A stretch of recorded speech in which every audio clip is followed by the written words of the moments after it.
Happy Wednesday, everybody. I hope you guys are doing well. Welcome to our midweek Bible study. I want to share with you a couple announcements. First, this Sunday, remember, our park is open for birth through 4-year-olds, so you can come and be a part of our worship service. This past Sunday, we had our largest on-campus crowd since we began to gather back together after COVID-19. So I'm thankful for people as they begin to gather together in worship. And then on Sunday, September the 13th, we're coming back to campus for Sunday school.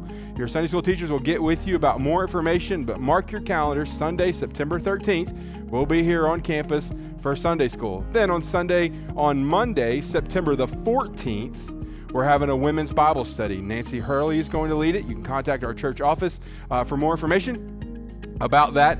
You are going to want to be a part of that. And then MOPS is starting in a couple of weeks. It's going to start in September. Lauren is leading it. And so be in prayer for MOPS. They're going to meet outside and virtually and just adjusting to kind of a new normal of COVID-19. So a lot of ministry taking place in the life of our church. School's gone back in session this past Monday.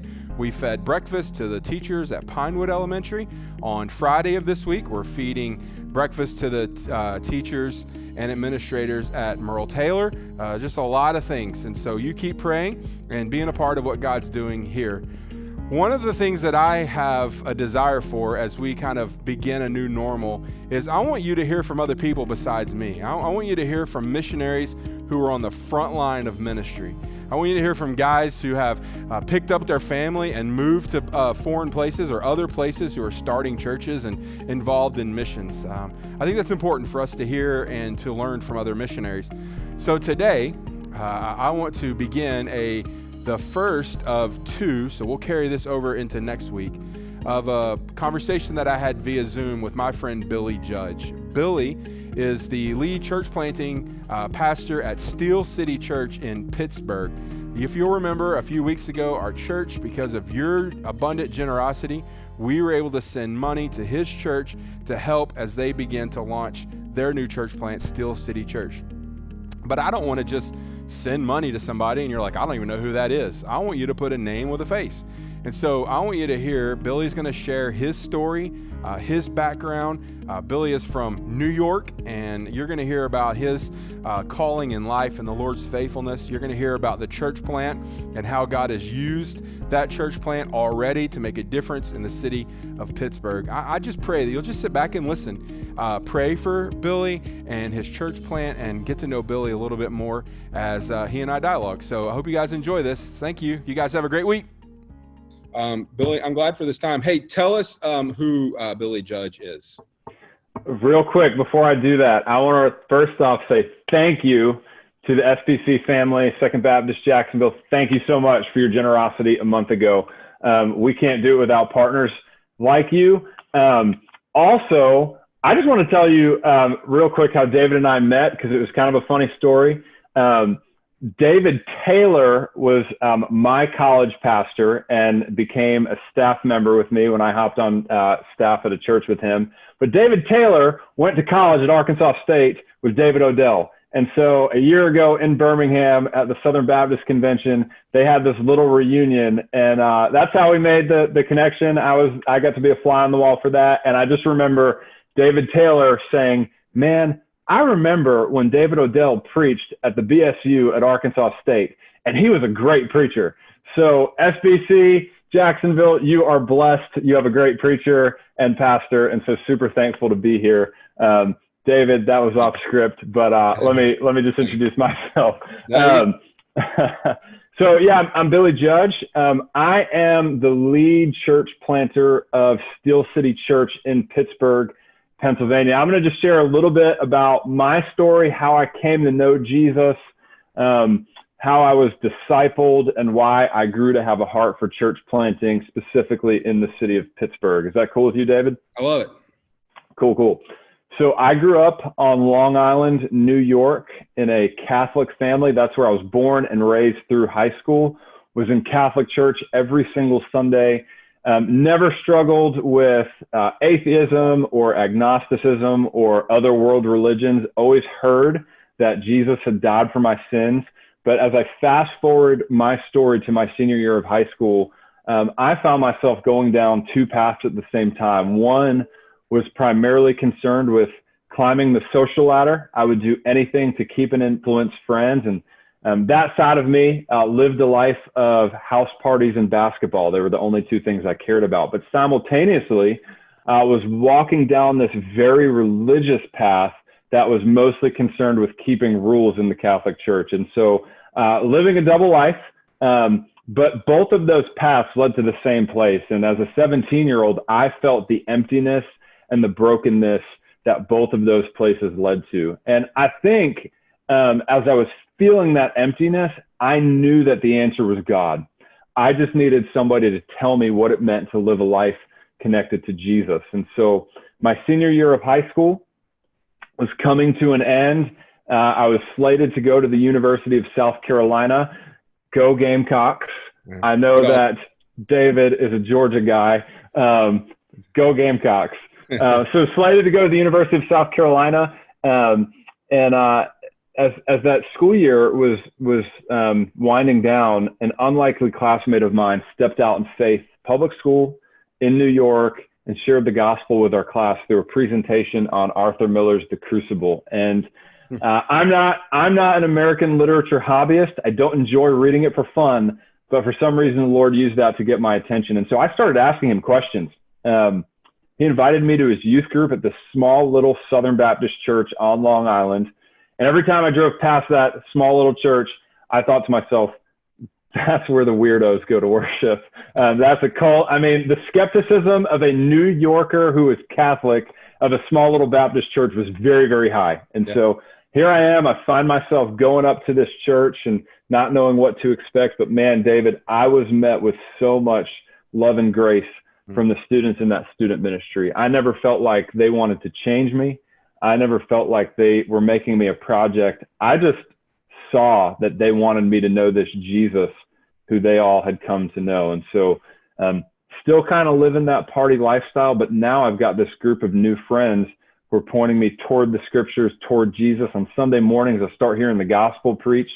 Every time I heard it, just felt like my heart wanted to jump out of my chest. And so 3 days before leaving for the University of South Carolina, I woke up hungover, true story, just was broken by my sin, and I cried out for the Lord to save me. I wanted a new start. I was done with the life that I was living. And so I met Jesus on August 8th, 2008. And here's how amazing God is, everyone. The first people that I met on campus at the University of South Carolina were from a college ministry called Shandon College Ministry.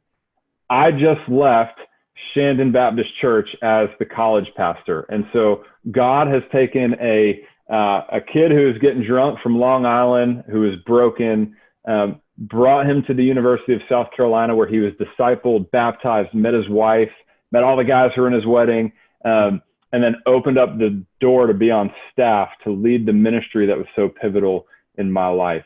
And so that's how I got into ministry. But how does church planting work into that story? I think that's probably a good place to go now. Is that cool with you, David? Man, go for it. All right. So became a Christian in 2008, and I remember vividly going back up to New York over Thanksgiving break, and nobody had seen the change in me because I met Jesus and then I went to the South. And I get back up to Long Island, and a buddy of mine from high school called me up and he said, man, I need to meet with you. And I was going to share the gospel with him. He ended up sharing the gospel with me.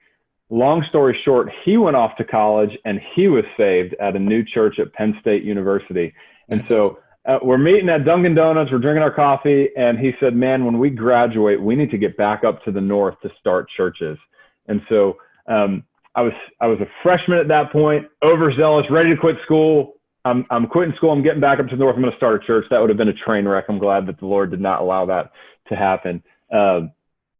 But truly, since that conversation, I have had this desire, this burning desire to get back up to the Northeast to start churches in hard places. And so when I was on staff at Shandon as college pastor, everybody knew that I wanted to plant a church, and our lead pastor came to us with this vision that we would help start churches in the city of Pittsburgh in partnership with the North American Mission Board. And so I'd never been to Pittsburgh before, took college students there on a spring break trip, and here's what I saw about the city.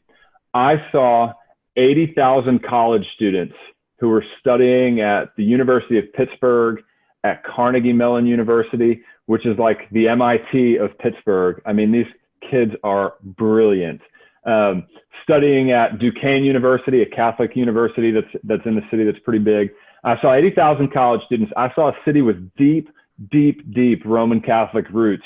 Yet, here's what's nuts. By 2023, this is the plan, not the projection. The Roman Catholic Church is closing 2/3 of their Catholic churches. And so when you come to Pittsburgh, it is not uncommon to see a large cathedral that's now townhomes or condominiums inside. There's one that's even a brewery inside of the city. And so post-Christianity is a real tangible thing in our city. So I saw the 80,000 college students, the deep Roman Catholic roots, and I knew that it was a northeastern city. And when we looked and started conversing with the North American Mission Board about what planting in Pittsburgh looked like, we found out that of the 32 cities in America that the North American Mission Board was focusing on, Pittsburgh was in second to last with church planting traction, with only Detroit behind it. And so that broke our hearts. That really clarified calling for us. We wanted to be in a hard place that desperately needed a gospel-centered church. And so that's how a kid from Long Island meets a pastor from Arkansas and partners with a church to plant new churches in Pittsburgh. So that's my story in brief. I love it. Thank you for sharing. Let me ask you this question. We have Baptist churches on every corner here in the South. In our town, we have 4, 5, 6, 7 Baptist churches just in our community. So surely Pittsburgh has Baptist churches and healthy churches in Pittsburgh. Why in the world would you go to Pittsburgh? I know you talked about the college students. I know you talked about the Roman Catholic, but what's the presence of a Southern Baptist in the city of Pittsburgh currently? Yeah, so there are 2.3 million people in the Pittsburgh metro area. 300,000 of those people live in the city proper, and that's where we are. In the Pittsburgh metro area, there's one healthy Southern Baptist church for every 47,000 people. Okay, whoa. Now, everybody's watching. Take a pen and paper and write those numbers down again. All right, say that again.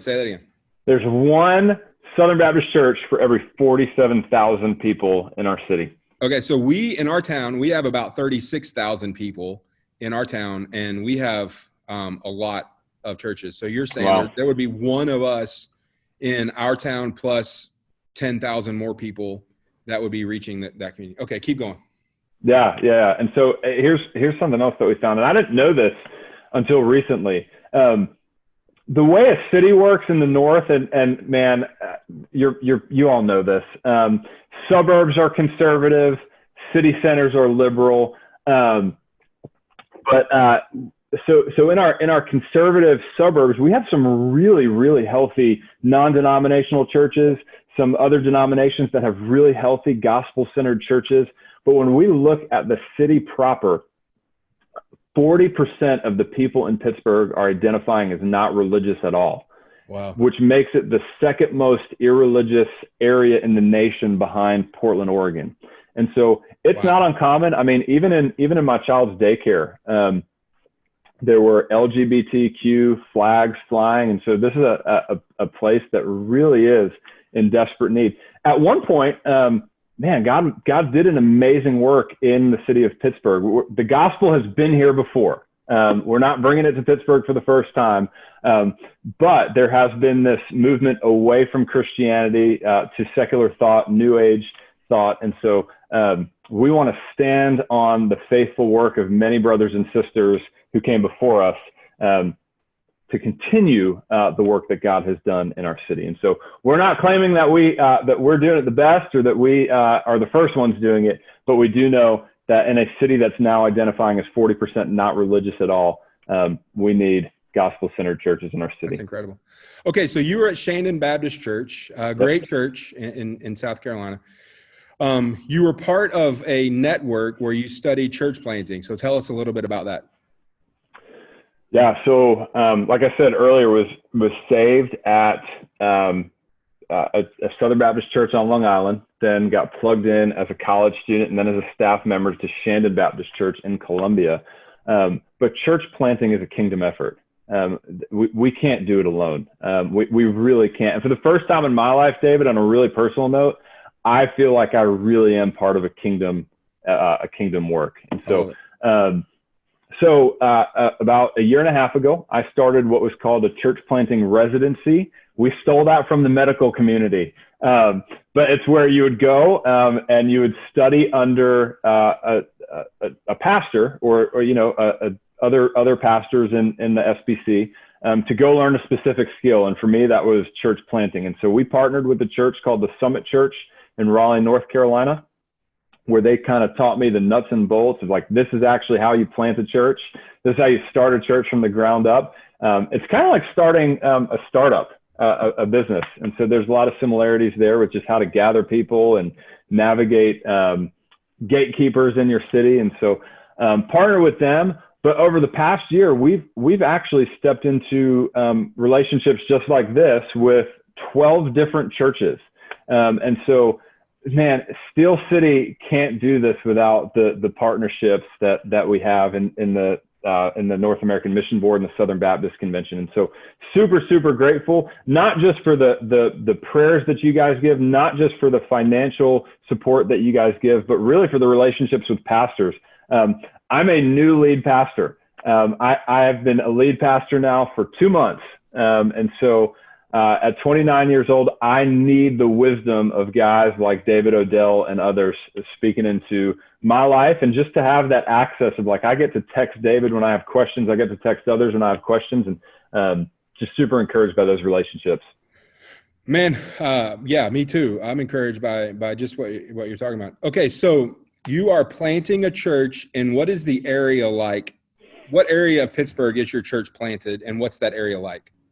Yeah, so we are in what's called the east end of Pittsburgh. Pittsburgh is 92 neighborhoods. It's a neighborhood city. Mr. Rogers' neighborhood was filmed in Pittsburgh. That's where he's from. So Pittsburghers really love their neighborhoods. We're looking to engage 5 different neighborhoods at Steel City Church. We live in Greenfield. Greenfield is a collision of what's called Old Pittsburgh and New Pittsburgh. Old Pittsburgh are the boomers who bought their homes 40 years ago and have stayed, and they're living in retirement right now. But New Pittsburgh are the people who are moving into the city for jobs. They basically use the term renaissance. There's a renaissance happening in Pittsburgh. So the steel industry is Old Pittsburgh, but Google and Facebook and tech startups and the medical community and engineering, that's New Pittsburgh. So Greenfield, where we live, is a collision of Old Pittsburgh and New Pittsburgh. We're looking to engage the Squirrel Hill neighborhood, which is 40% Jewish. It has the largest Orthodox Jewish population outside of Queens, New York, in America. It's also 20% Asian. So tons of grad students and international students. And we're looking to engage. Sorry, go ahead. So tell to kind of give some reference for people. Tell them about what you were telling me about Squirrel Hill earlier. Yeah. So if you guys remember, about 2 years ago, there was a mass shooting at a Tree of Life synagogue in Pittsburgh, and that is one of the neighborhoods that we're looking to engage. In fact, we may have the opportunity. This is something you guys can pray about. It's not set in stone, but we may have the opportunity to move into a storefront in the Squirrel Hill neighborhood, which would make us the only evangelical church in that neighborhood. Wow. We'll get to that later. Keep going. Yep.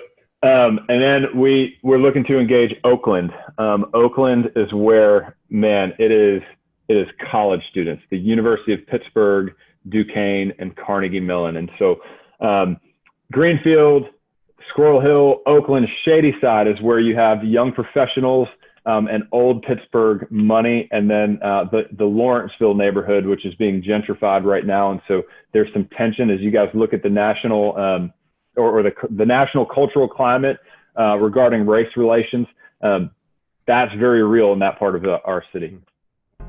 Hey, thanks for joining us today. Man, I enjoyed my conversation with Billy. That was the first part. We'll finish it next week. One of the things that I love about my time with Billy is just to see a guy who God has called and redeemed in his life and has now placed him in a dark city in desperate need of church planting and new churches. And what's great is our church, Second Baptist Jacksonville, we get to be a part of his church plant through our giving a few weeks ago, but also through our monthly giving to the cooperative program, to the North American Mission Board, our yearly offering, through our global missions offering, to the Annie Armstrong Easter offering. We get to partner with guys just like Billy. And so next week, we'll finish out our interview together. I'm excited about that. Man, I'm praying for you guys. I hope you'll have a great week. I look forward to seeing you on Sunday. Hey, before we leave, let me pray for you, and we'll be out. God, thank you for today. Thank you for Billy and his family. Thank you for his testimony and how you have called him to Pittsburgh. I'm thankful for those who've watched today. I pray that they will be encouraged and be strengthened in their walk with the Lord. I pray that we will pray for Steel City Church and the ministry that they're doing in Pittsburgh. God, thank you for the blessings in our lives. God, thank you for the generosity of our people in order for us to be a blessing to other church planters and churches in North America. God, I pray you'll bless us today. I look forward to worship on Sunday. And it's in Jesus' name we pray. Amen. Hey, you guys have a great week.